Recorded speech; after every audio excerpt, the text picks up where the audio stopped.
Good afternoon, everyone, and welcome to our webinar titled Cardiac MRI Technique. I am so delighted to introduce our co-host, Ms.Malak Aleliwah, Senior Technologist at King Fahd Cardiac Center. With her extensive experience in cardiac MRI, Ms. Malak brings valuable clinical knowledge and practical expertise to today's session. Ms. Malak, thank you for joining us and for being patient with us, and we are so delighted to have you with us today. شكرا مستر عبد العزيز. Hello everyone. Assalamu alaikum. As Dr. Mr. Abdelaziz told you, my name is Malak. I am MRI technologist here in King Fahd Cardiac Center, and I thank you for giving me the pleasure of presenting you cardiac MRI technique and how to perform it and optimize our MRI. So just let me go through the slide.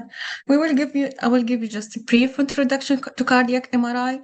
This is non-invasive technique that we are using to provide assessment of cardiac anatomy, function, and blood flow, and myocardium tissue characterization without the need to use the ionizing radiation.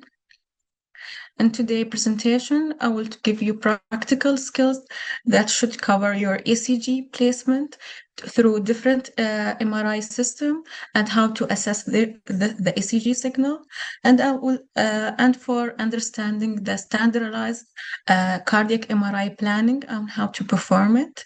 Also, we'll talk about some advanced cardiac MRI technique, and if we have time, we will review some clinical cases and their imaging.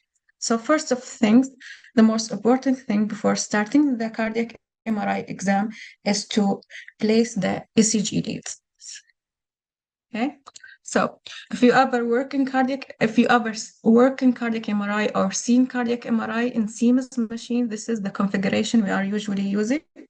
We'll place this white lead usually in the just under the right clavicle. You always need to make sure when you are placing your leads that it's in between bones. You shouldn't put the leads directly on bone to give you better signal. So once you place these leads, and I don't have image for this, but in Siemens machine, they have like a 5 bar of signal. If your ECG signal, are 4 to 5 bars, you have good signal. So you can proceed with your cardiac MRI. But if your bars are 3 or lower, that means you have very low ECG signal and you cannot proceed with your cardiac exam. You need to replace your ECG. So usually what we will do, we'll change this ECG and make it just next to the green one. If this fixes your issue, then you can proceed.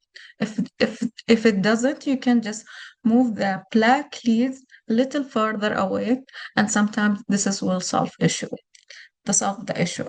If it's still you have low signal, you can move this white one just above the green one. Then this should give you a better ECG signal. You always need to have good ECG signal to start your cardiac MRI, because once you put the patient inside the magnet, you will have some artifact and you will lose some signal.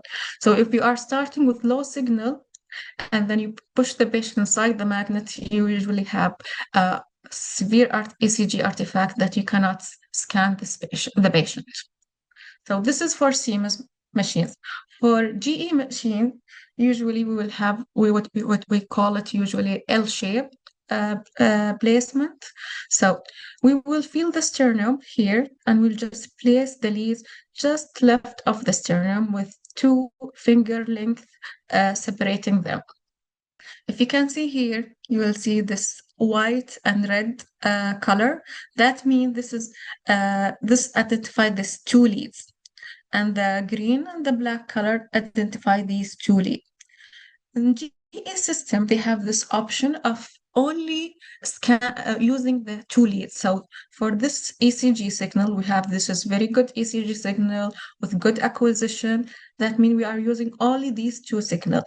For GE system, they will usually make it green, so you can identify the strength of the ECG signal.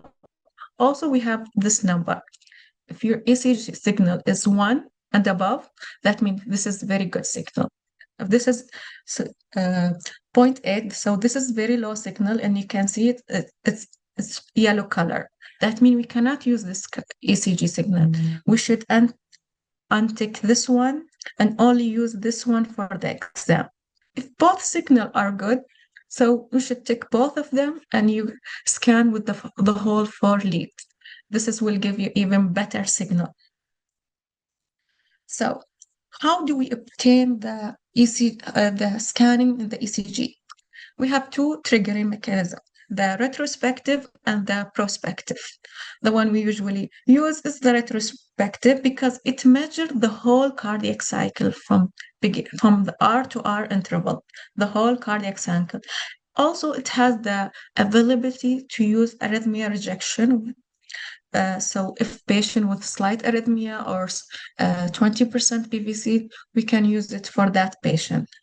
Also, the acquisition window is automatically adjusted. The prospective triggering is not scanning through the whole cardiac cycle.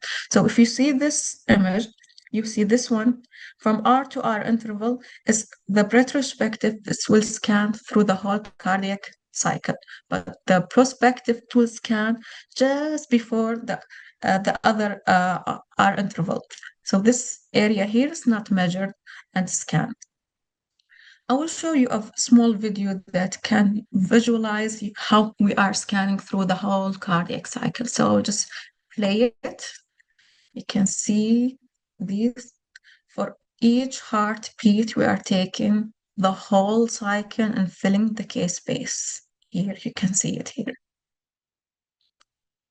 Then we will have a cine image that play through the whole cardiac image. This is very important to have. Okay.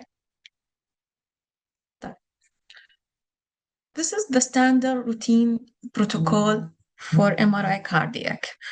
We don't usually only use this sequence. This is what we built on it. We will start with localizers, then we will start with long axis cine, usually 2, 3, 4 chamber, and the full stack cine short axis. Then we will give contrast. This is axial lava. We will cover the whole chest for any anomalies we can detect. Then after 7 to 10 minutes, depend on the patient case, we will do the TI scout to detect the TI, and then we will take the late gadolinium enhancement in both long axis and short axis. So whenever you are, this is the standard protocol. So all the exams should have these. We just built on this standard protocol. We'll just add like T1 mapping, T2 mapping, or dynamic contrast. So we'll just build on this basic routine protocol. Okay, let's go to planning. This is very important for cardiac MRI tech to know how to plan. For how to plan, usually when you are using different system, you are using different, let's call it mechanism to plan. So I will show you through two different systems. I will show you how to plan with Siemens dot engine system and with GE. Let's start with Siemens because it's easier. We are using dot engine here.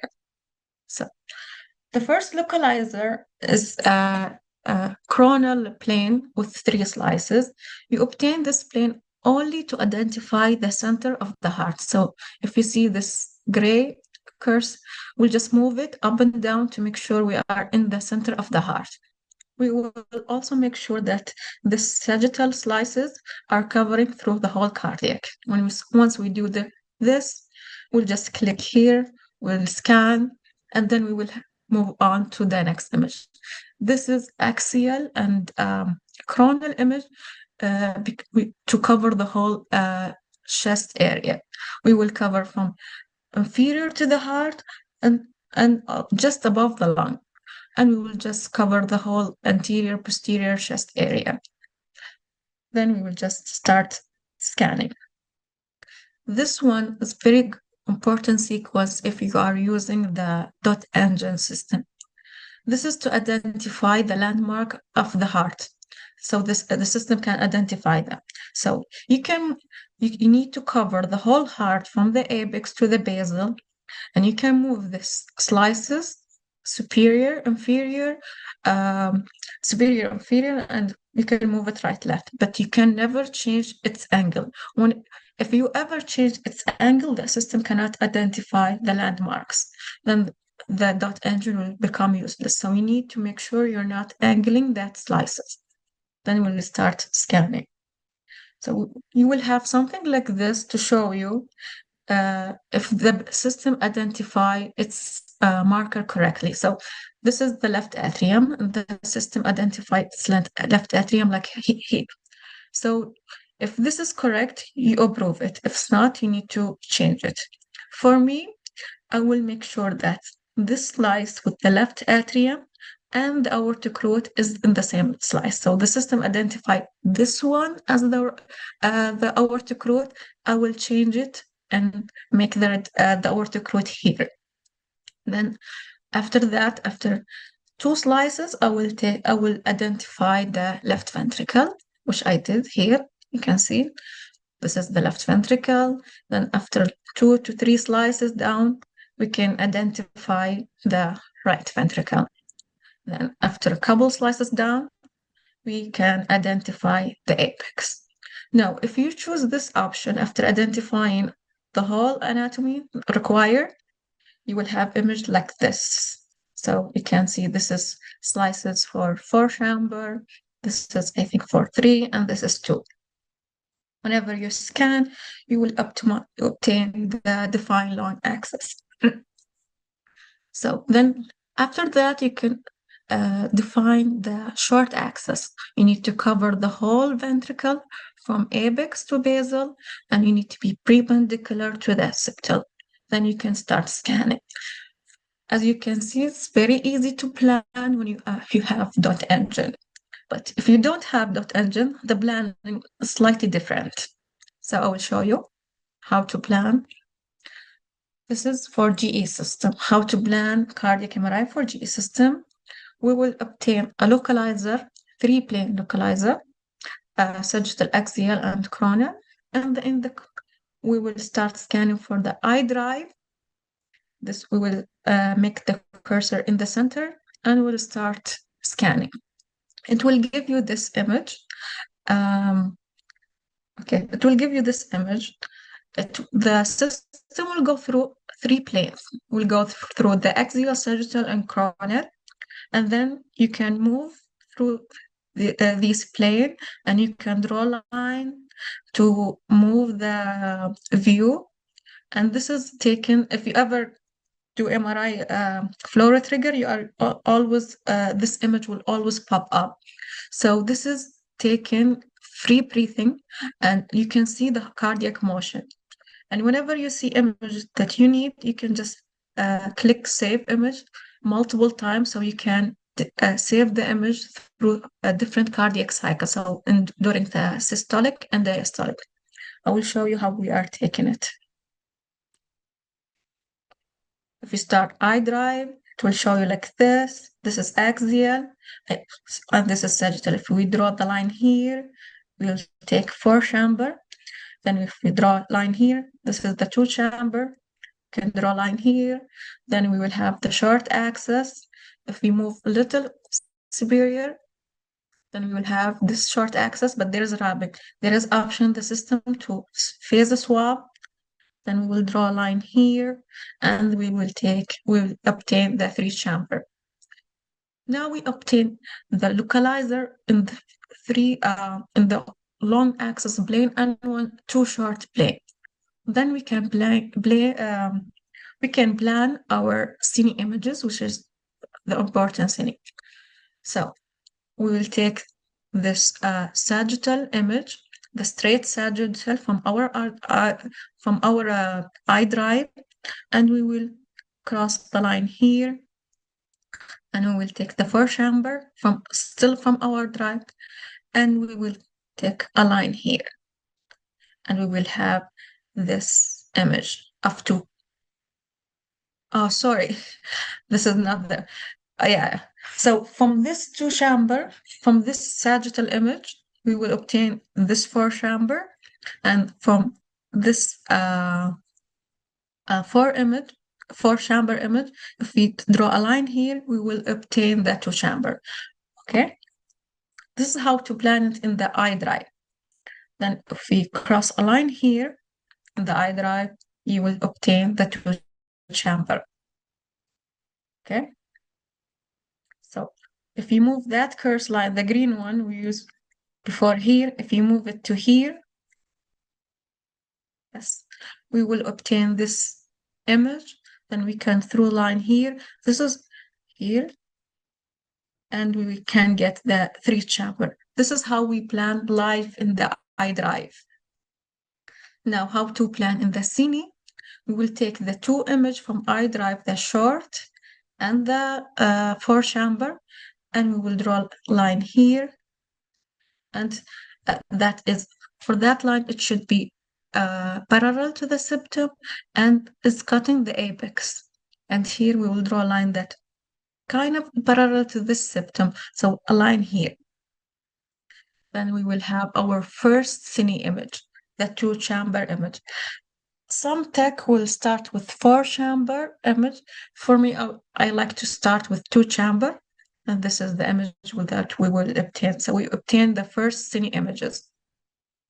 So now we have the Cine image, the two-chamber Cine image, and we have the short axis iDrive and the sagittal. If we draw a line here, like this one, that is cutting the apex of the heart, and I draw a line here, like this. And in the sagittal image, we made sure we are not touching the aorta, because here should be the aorta. We can obtain the four-chamber view. You can see. So now we have two Cine images, the two-chamber and the four-chamber. From these two, we can obtain our short axis image. Now, for obtaining short axis, you need to make sure you are taking the planning from diastolic and systolic. So in diastolic, we are to make sure that we are covering the whole ventricle, and in systolic, to make sure we are parallel with the mitral valve here and here. So I will just play it. I will here. See, so here during the systolic, the diastolic, we are still covering the whole heart, and during the systolic, we are parallel to the mitral valve. For the four-chamber, it's the same thing. We are checking the diastolic to make sure we are covering the whole ventricle, and we are checking the systolic to make sure we are parallel to the mitral valve and perpendicular to the septum. After that, we will obtain the short Cine image. And you can see we start from above. We're not to make sure we need to go through the whole short axis to make sure you didn't miss any part of the heart. And we didn't. So in that short axis, if you see here, yes, just here, okay, we can draw a line here that represent our three-chamber, like this line. Then we can obtain our three-chamber view. Now we obtain all the basic Cine images. Now there is additional view that you should know how to perform it, like RVOT. Actually, the RVOT, the right ventricle outer tract, is now become standardized in our hospital. So we will just take the axial localizer. This is the pulmonary artery. This is the bifurcation of the pulmonary artery. This is the aorta. So we'll just draw a single line here, like this. And this is the coronal image. This is the aorta, and this is the pulmonary artery. So we want to draw a line that is cutting both anatomy. So something like here. So it will be like this.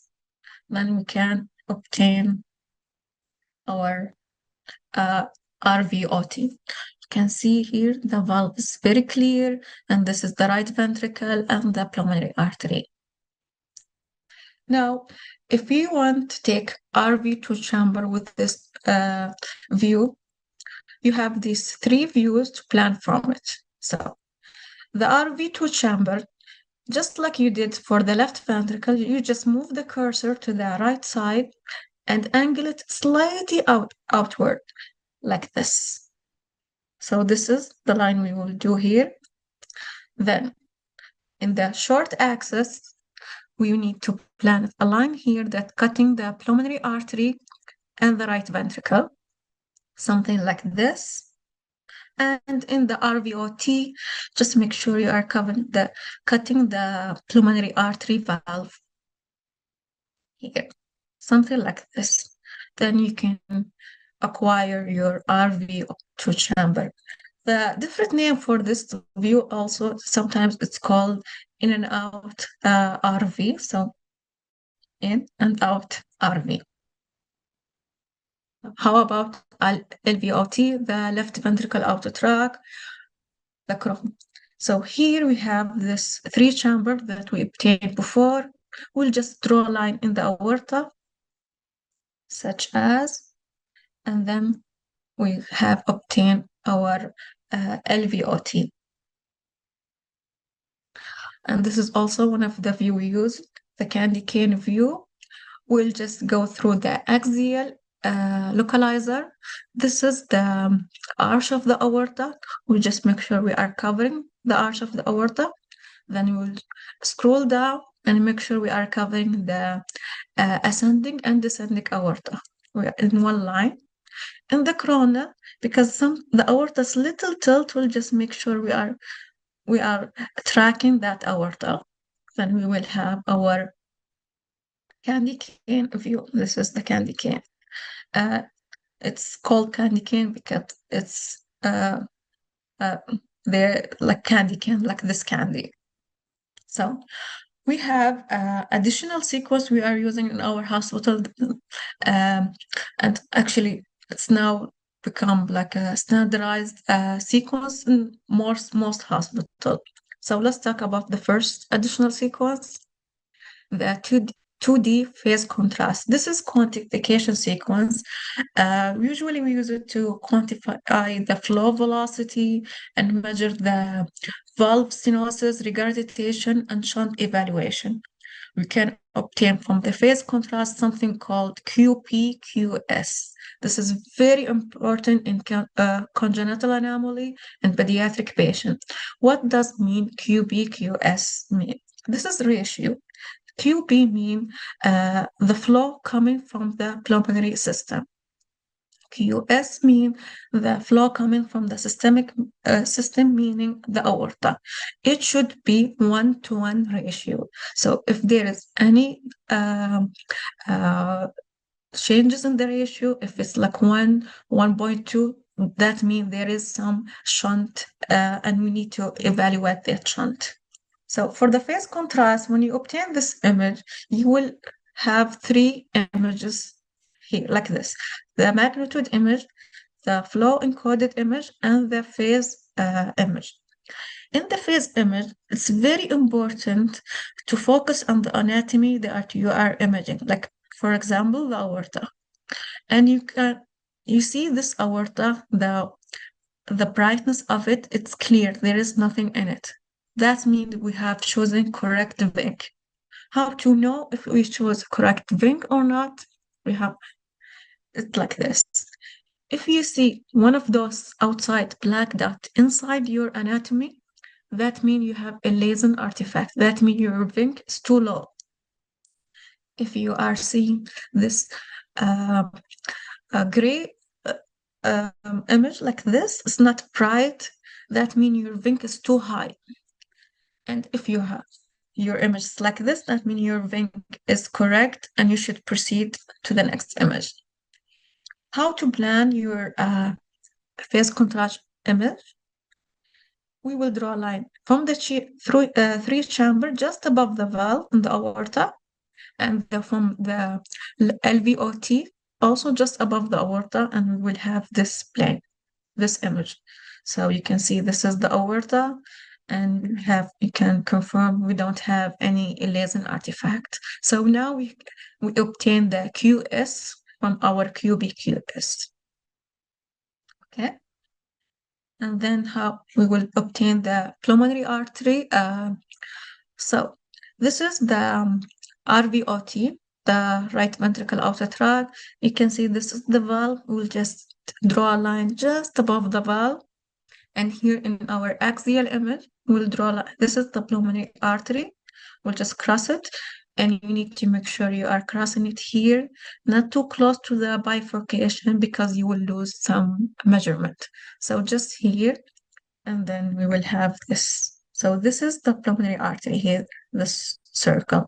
And you can just make sure there is no lesion artifact, which we don't. So we can, now we have obtained your QP. Okay. Now, more additional sequence. We have the T1 mapping. T1 mapping become routine in our hospital. This is help to calculate the relaxation time of tissue pixel by pixel.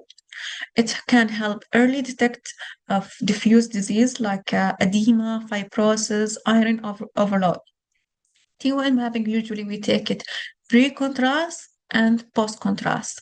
The pre-contrast, we call it native T1 mapping, and the post-contrast, it helps us to calculate the T1 from pre and post to calculate something called ECV, the extracellular volume. So how to know when you calculate your T1 mapping, how to know this number is elevated or not, is it normal or not? Usually you have to identify the patient age, the gender, and your machine. Is it 1.5 or 3 Tesla?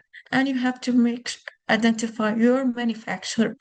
There is website online that you fill it with all this information and it would give you the normal range of your patient. Then you can compare it to the number you have. Is it the same number? Is it elevated or lower?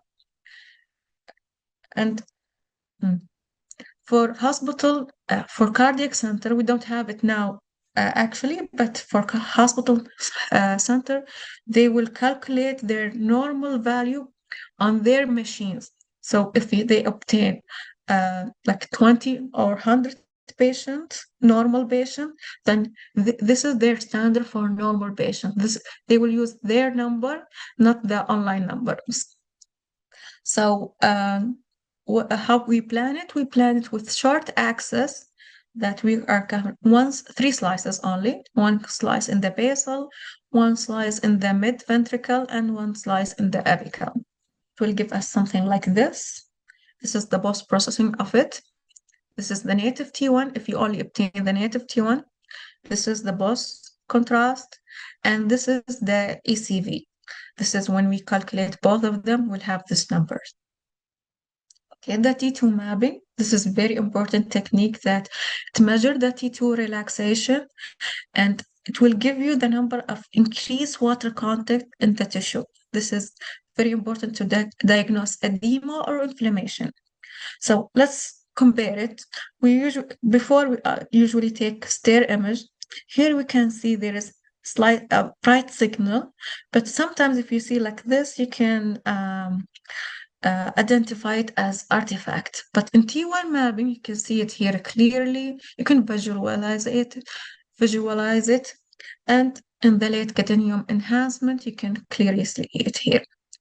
And the planning for the T1 mapping is exactly like T1 mapping, 3 slice, basal, mid, and apical. Usually, we just copy the planning from the T1.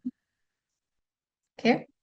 There is some challenges in scanning cardiac MRI, like metallic artifact, or breath holding, claustrophobia patient, cardiac devices, and motion artifact and arrhythmia. I will try to give you some solutions for some challenges, and let's go through it.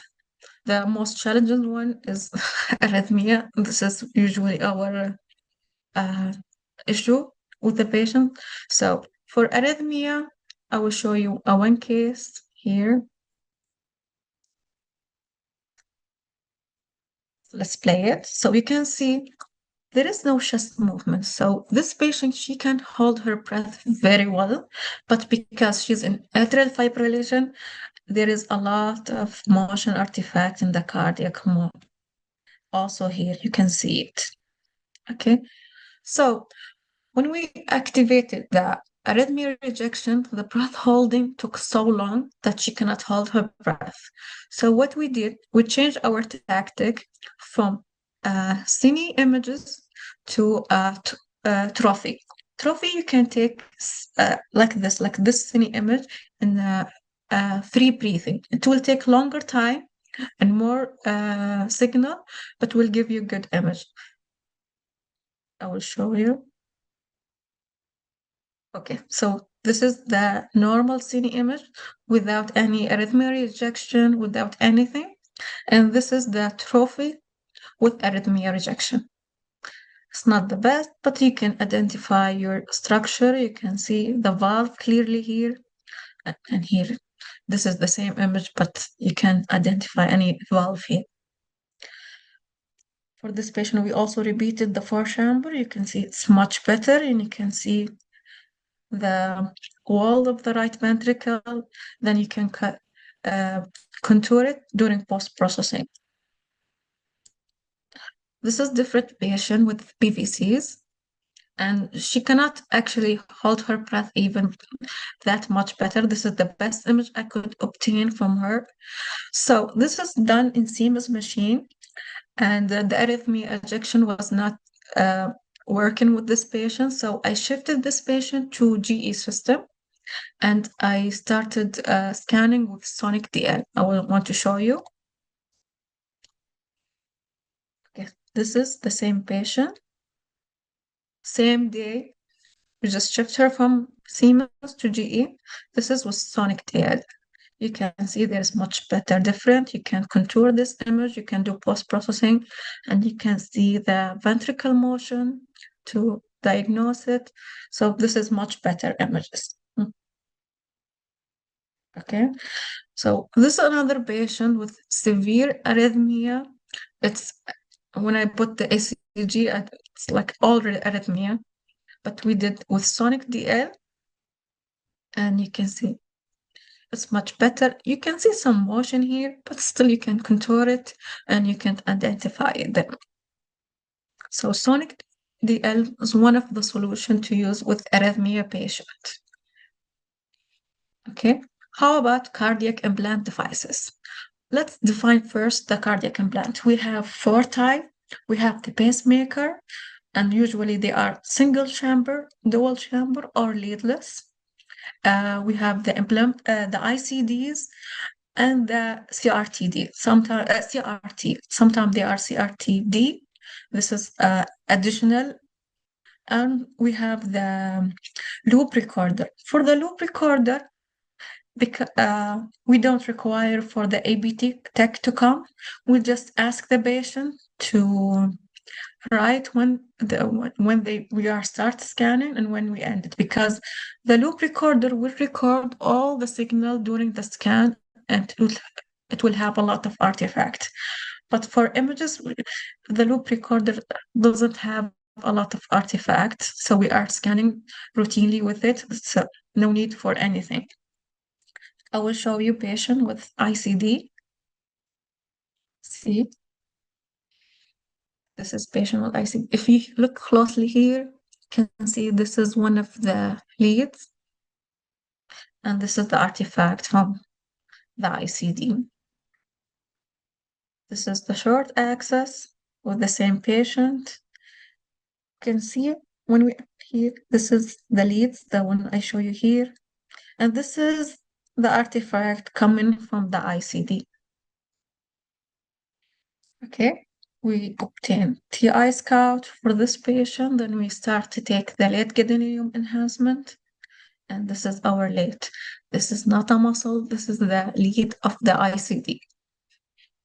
For this patient, we ask him to raise his right hand, and instead of taking the exam in expiration, we take it in inhalation to push the ICD further from the heart. Okay, and this is his images. You can see them. And also here, let me play this one. See, for the axial one, it has, you can see there is artifact caused by the ICD, but it's manageable. Okay. If it's not imaginable, you can change to gradient sequence, like this patient, where I change from SSPP to gradient sequence. See, it's reduced the artifact coming from the pacemaker. Okay. So usually the pacemaker and ICD, they are positioned here in this way, but some patients will ask to be positioned here. This is called SICD, and it's lower just below the armpit. This one actually caused more artifact in imaging than this type. I'll show you a patient I did with it. So this is the forechamber. There is some slight shadowing here, but we can't see. And this is the two chamber. And this is the three chamber was still good. We don't have a lot of artifacts. And this is the RVOT. But when we give contrast, I'll show you. This is the TI scout. You can see the myocardium. You cannot detect the muscle. It's very difficult to obtain. I think I just put a random number to see if I obtain a good TI or not. And this is the late gadolinium enhancement for this patient. See, for chamber, practically you cannot see anything from the left ventricle. Here, just partial imaging, this all artifact from the ICD.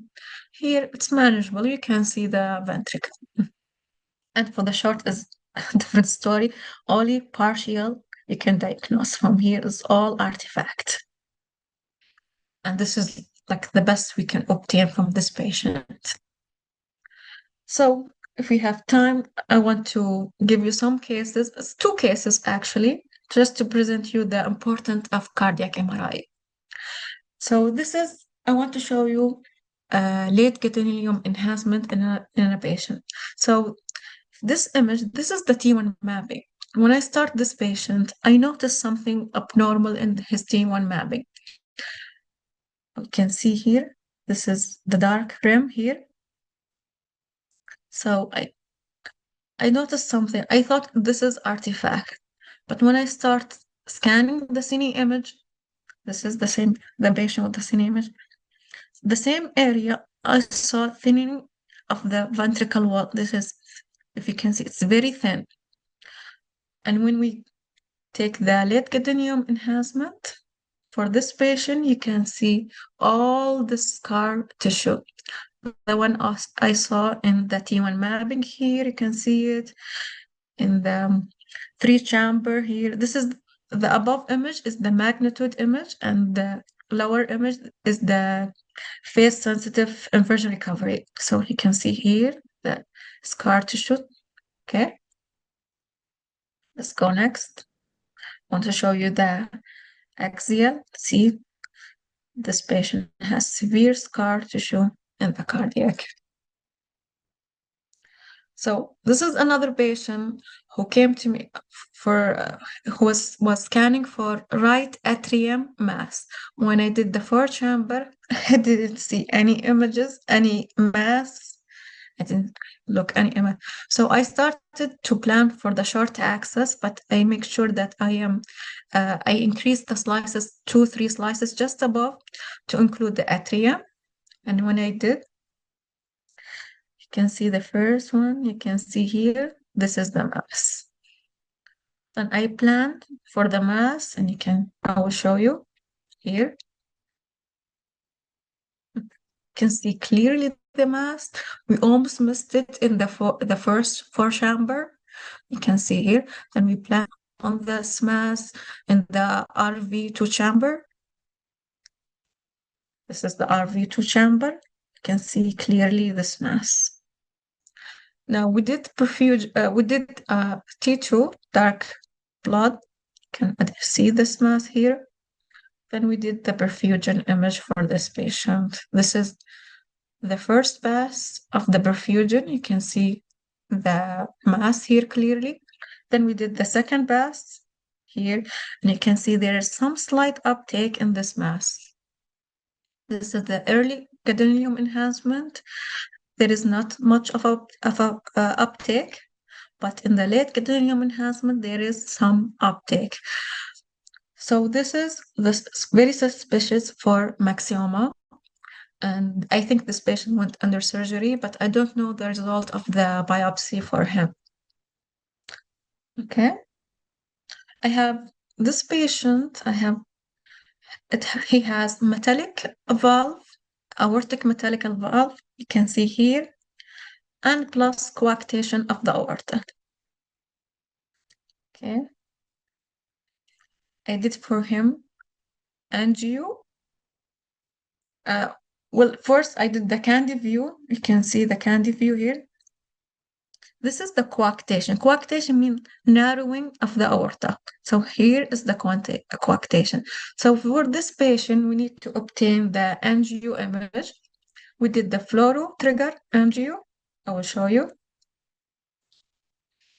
Here, we give contrast. We are waiting for the contrast to enter the heart. This is the contrast entered from the right side. Then we stopped scanning. Then we instruct the patient to breath to take deeper breath and hold his breath. And this is the image we obtain. See, you can see clearly here the coarctation. This is the angio subtracted image. Through post-processing, we can do like this. We can do MIP image for it. You can see the narrowing here clear. We can even rotate the image to identify the place of the coarctation. So thank you everyone for listening to this lecture. If you have any question, I'm here available. I hope I didn't take a long time of your time. So thank you everyone. Ms. Malak, thank you very much for your valuable presentation and for sharing your expertise with us today. We truly appreciate your time and contribution. It has been a pleasure having you as a co-host. Thank you, Mr. Abdelaziz.